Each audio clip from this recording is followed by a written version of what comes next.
House गार्डनमा फेरि पनि हार्दिक स्वागत जनाउँदछु। र अहिले घरि यहाँ हट हाउस बनिने काम जारी रहेको छ।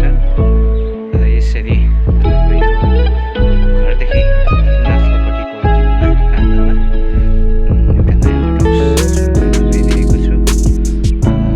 यसको लम्बाइ पनि तपाईँको 20 फिट लम्बाइ र कान्दाको बारीको कान्दा सानो भएकोले गर्दा चौडाइ चाहिँ तपाईँको खालि 8 फिटको मात्रै भएको छ। यसपट्टिको तपाईँको यो प्लास्टिक बिछाउनलाई बाँसको भाटा बुनिसकेको छु। अब यसपट्टिको भाटाहरूलाई चाहिँ तानेर काटी ठोकेर तारले बाँध्नु पर्नेछ। त्यसपछि यहाँनिर एउटा ऱ्याक हुनेछ।